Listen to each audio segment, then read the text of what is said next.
the upcoming film, Keep Coming Back, Mark Rosman turns his lens inward, sharing the heart-wrenching journey of his family's battle with addiction. Inspired by his own experience as a father confronting denial and ultimately finding hope through acceptance, the film shifts the focus from the person struggling with substance abuse to those who love them. In this candid interview, Mark reveals how personal transformation within the family became the key to unlocking his daughter's recovery, offering a message of resilience, healing, and hope. Thank you so much, Mark Rosman, for joining me here on AwareNow to share this space and to share your story. Thank you so much. Oh, it's absolutely my pleasure. I really am honored to be here. So let's begin this conversation with your film. Your film, Keep Coming Back. It's such a deeply personal story about a family battling with addiction. It's your story. What was the moment that made you realize you, Mark, needed to share your family's journey through film? And how did it feel to revisit those emotional moments during the creative process? Yeah, great question. I've been a filmmaker for 30 years, mainly writing and directing movies about families, and generally very happy or, comedies, Disney movies like A Cinderella Story, which was actually for Warner Brothers, but the Lizzie McGuire TV show, Life Size with Lindsay Lohan and Tyra Banks. And these were all films about, pretty perfect families. And then I find out I've got an issue in my own family. And after going through that journey with our daughter, who, was just spiraling into drugs, and finally, after a lot of work that she did, was able to really reach a long-term sobriety where she is now. And when sobriety started to take hold for her, I knew instantly. I mean, it was so, it's such an emotional ride to be on this journey. And so I knew that I wanted to do some kind of a film about this struggle. And my first instincts, frankly, were to make a film that was focused on her character, not her exactly, but based on, a young woman struggling with addiction. And I came up with some, okay stories about that. And, generally, I think writers would gravitate to that direction because, there's a lot of interesting stuff there. It's very juicy. It's very dramatic. But I wanted to do something that felt like it was adding to the story of a recovery. Mm-hmm. And I wasn't that happy with those stories. And then it dawned on me. I was looking at myself in the mirror going, well, wait a second. Me as a character goes through what every writer wants a character to do, an arc, starting at point A and throughout the story, getting to point Z, and really their character changes. I went from total denial, ignorance about addiction, not feeling like I had anything to do with her struggle, to, at the end of this journey, realizing how much I have to do with it, and accepting her, and realizing so much about addiction that I had no idea about. So it was a big shift, and very meaningful in my life in many ways, not just limited to my relationship with my daughter. Mm-hmm. And also married happily for over 30 years. My wife also went through her own evolution and change. That was different from mine.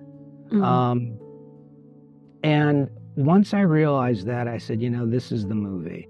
this is something I haven't seen before and would be incredibly helpful to be out there in the community. And as I started to write it and talk to some of the addiction specialists that we worked with our daughter, I went back to them. In fact, two of them are connected to the film. One is a consulting producer, and another one who's also on our advisory board.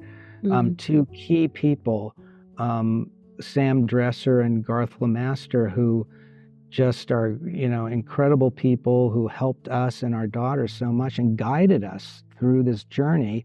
I went back to them, I showed them the script. They were like, finally, a film about the family and the family's involvement. Nobody's ever talks about that out in the world. So I knew I was on the right track.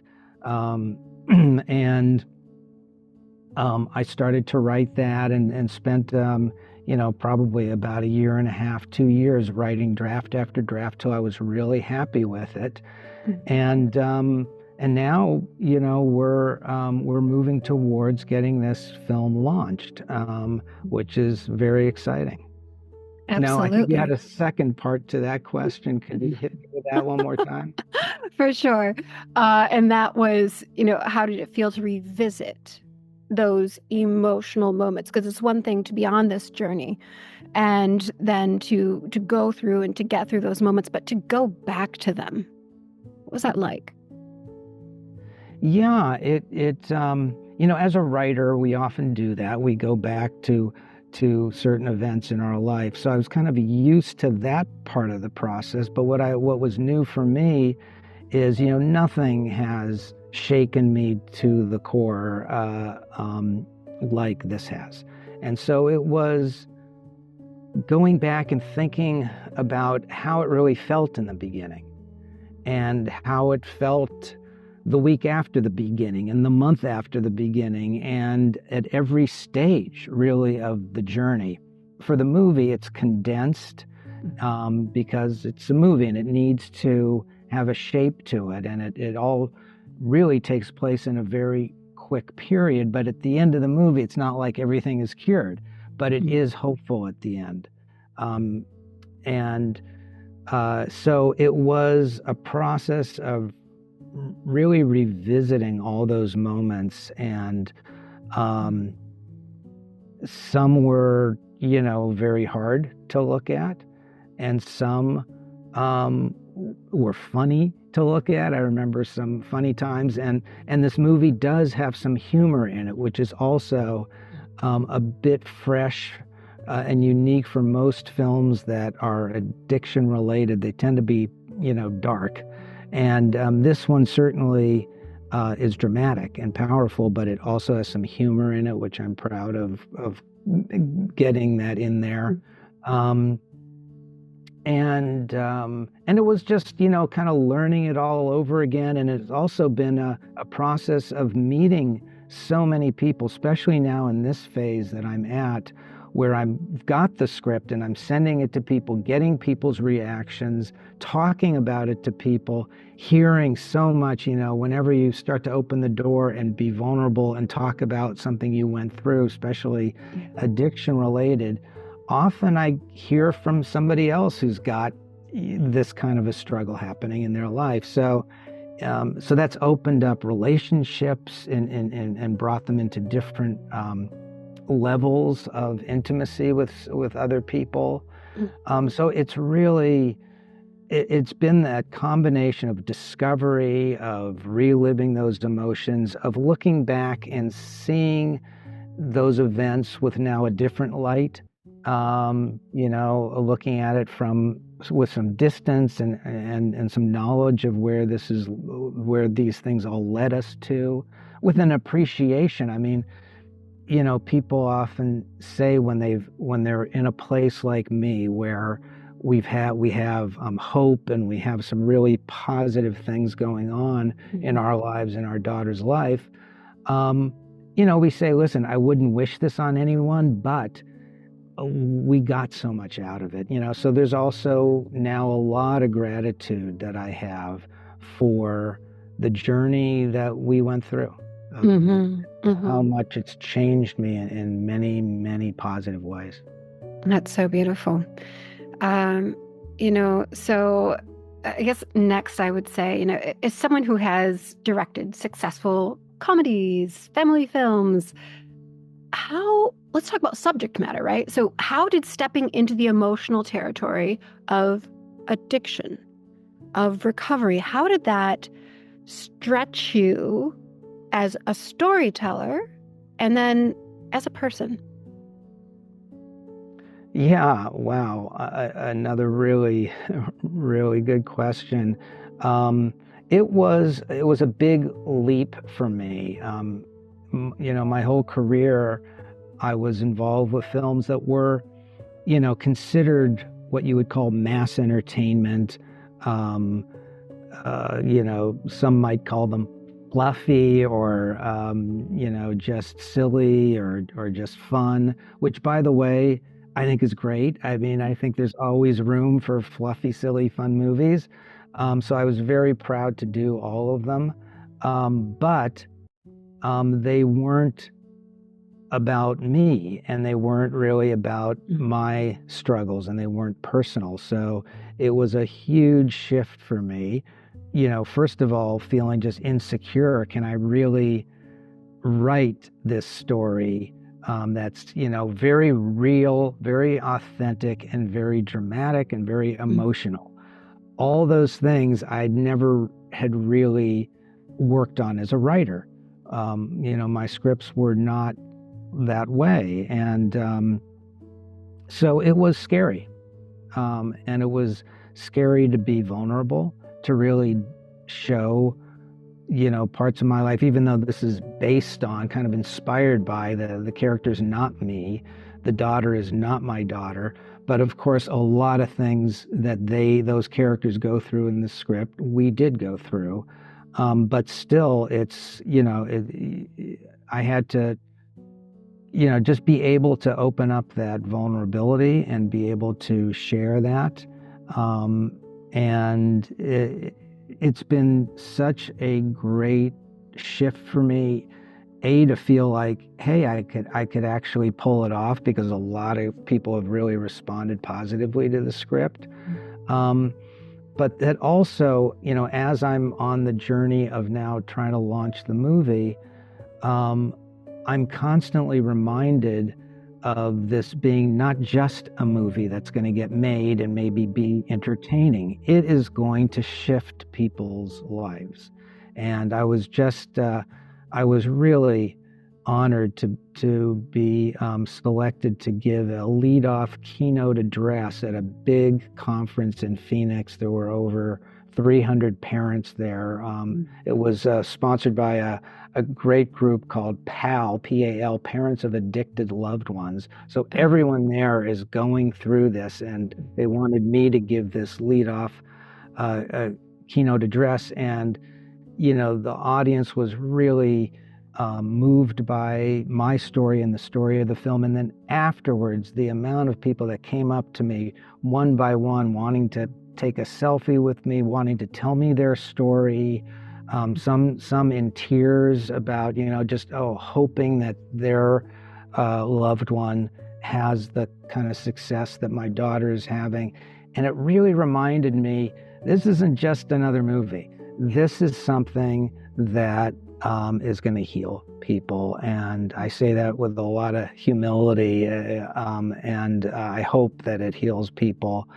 And that has brought an excitement and an energy and an appreciation for me that I've never had, in terms of my own appreciation, what I'm doing, that this is an aspect, I'm actually making something that's going to be helpful in the world in a very significant way.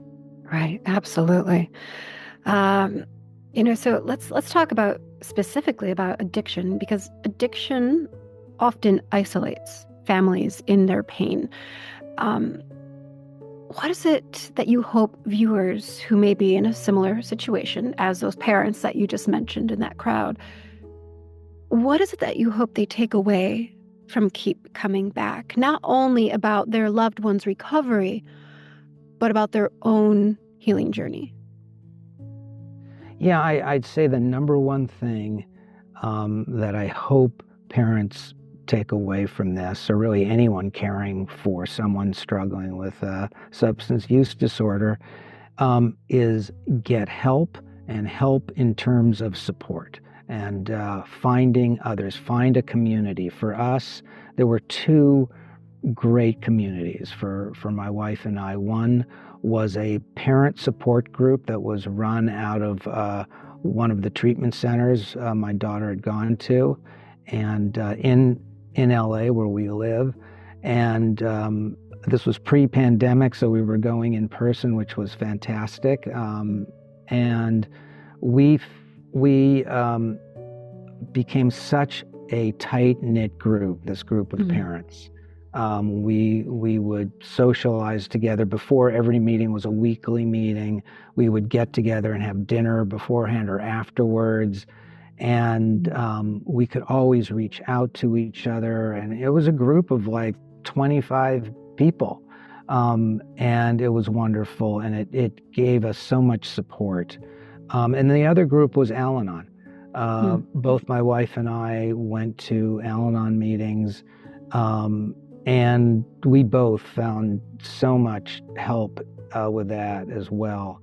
So it is isolating. And, you know, in the beginning, you know, I went to my first Al-Anon meeting, and I kind of almost ran out of there screaming, because it happened to be a meeting with a lot of older parents talking about their kids who were 40 years old, still struggling. And this was when our daughter was maybe, 17 or 16. And I came out of there going, this isn't us. Okay, this isn't us. And it was very scary. But I did keep coming back, which is, by the way, a phrase you hear at Al-Anon and AA meetings about, especially towards newcomers who might be pretty scared at what they hear at a meeting, but you keep coming back, and you soon start to realize this is not scary. There's so much love and support out there to get you through anything. And that was so helpful to us. We couldn't have done this if we just, sat in our own fear and anguish and misinformation and all that. We needed to have a community. And we also sought out other therapists. We went to parent workshops, which is in my script. Most of it takes place in a parent workshop that the father the father in my movie is widowed. I wanted to focus on just one parent, because often with two parents, it didn't happen with us, but often you get into two parents being on different pages. And so the struggle becomes between them. And I wanted the main character just to have one solitary struggle with his own issues about getting involved. So he goes into this parent workshop, so we really see how in the beginning he's just, what am I even doing here? What are any of us parents doing here? We're all great parents. In fact, we should get gold stars for the amount of work we've done with our kids. But what he doesn't realize is some of the things he's contributing to the problem, even through good intentions. And I think all parents have really good intentions, but sometimes it comes out in ways that aren't helpful. So it's all about showing how that support is so helpful to him. So that's my number one thing, is get support. Yeah, absolutely. So let's talk about denial for a moment. You've mentioned that denial played a significant role in the early stages of your daughter's addiction. Looking back, I need something more from you, some more advice here. What advice would you give to parents who might be in denial about their child's substance abuse? Yeah, certainly that's where we were, multiple levels of denial. I mean, to the extent our daughter would come home, way past curfew and be stumbling and really out of it. And somebody suggested we take her to see a guy who specializes in teen addiction, and this was Garth Lemaster at a program called Visions. And so we had tried other therapists or whatever, and so we didn't have much hope. And we brought her there, and he met with her, and then he ushered her out of his office, and then he said, "Hey, Mark and Linda, why don't you guys come in for a second just to catch up?" And he proceeded to tell us that she was, really struggling, doing way more drugs than we ever thought. Mm. And we did what every loving, caring parent does. We denied it. We said, no, she's exaggerating all this stuff. And we, in fact, did not sort of catch on right away. Mm-hmm. And it wasn't until a little later on that we finally had to face that we've got to have her deal with this issue before if there are any other issues, before those can be addressed. That had to be addressed, and we had to get to the point where we realized she needs help with that. So all I can say is just keep your ears and eyes open. Try and be mindful of when you keep hearing yourself, that voice saying, "It's not me. This is not her or him. This is not me." It's very hard, but try and get some objectivity, kind of stand outside yourself and just look at, well, how many times have you gone to the ER a couple times, because of your kid? What are other people telling you? Yes, your child might be exaggerating things, but probably some of it's true. And the best way to check it out is go to an Al-Anon meeting. They're free, they're plentiful, there's 10 of them happening every day near you, and just sit and listen. And listen. What you're going to hear are very familiar stories. You're going to hear yourself, basically, especially if you are a parent with a child struggling with this, and you go to an Al-Anon meeting that is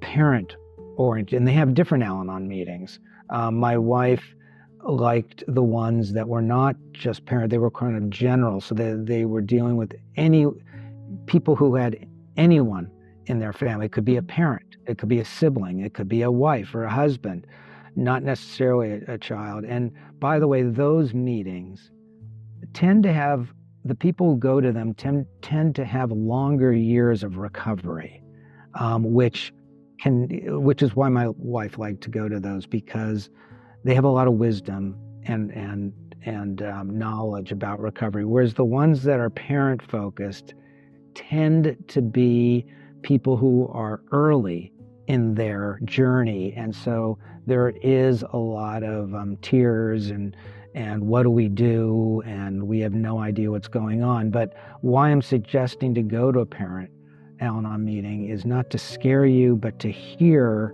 that you're not alone. People are going to tell you stories, and you're going to go, that's exactly what my kid's doing. They lied about something. They stole something from us. They did this. And when you don't hear anyone else going through it, you think you're kind of an outlier and who knows what it is. But then you go in and you hear other parents all talking about this, and you go, oh God, wow, now I see it. So I think that was very helpful for us and helped us to get over our own denial. Yeah, no, absolutely.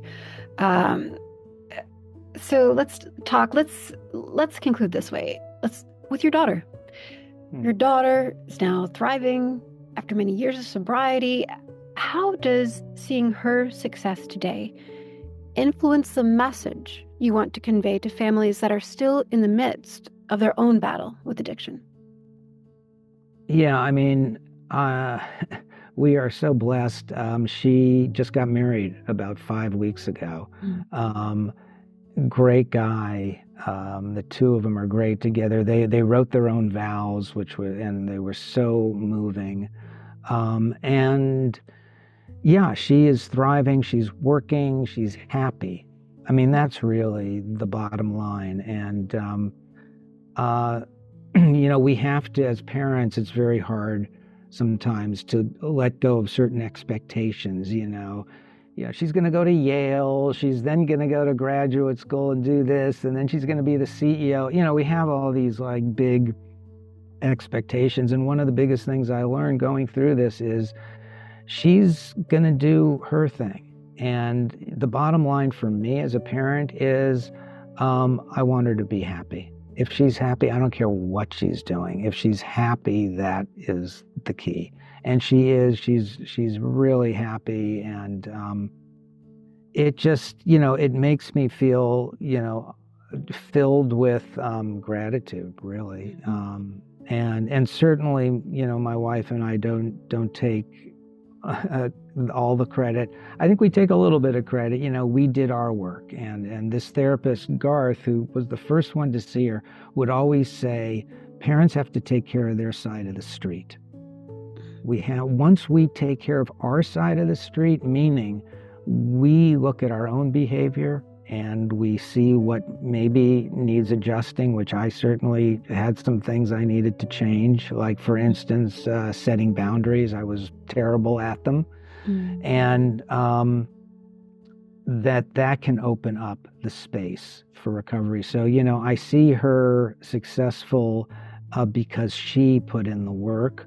We maybe had a structure for that and a container for that, and eventually gave her space to do that. Which was our work.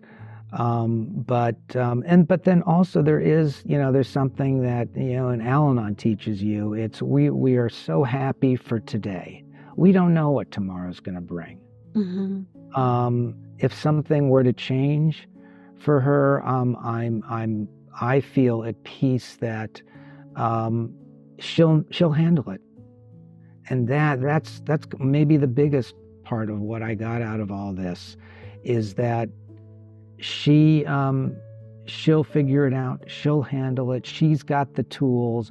I don't have to jump in and save and rescue and enable and do all those things that I was doing that was driving her nuts, driving me nuts. It's not helpful. And so, her success, I feel so much gratitude for, but also a healthy sense that anything can change. Things can change in my own life. I could take a turn somewhere. We're ecstatic with where we're at right now, and I think it is a message of hope to other parents that there is this possibility. It's not all doom and gloom.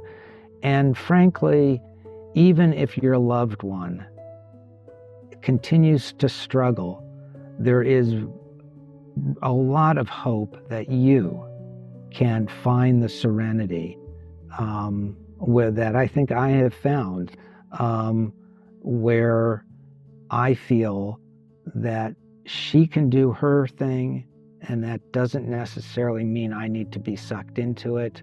I have my own life, and I'm doing pretty good right now.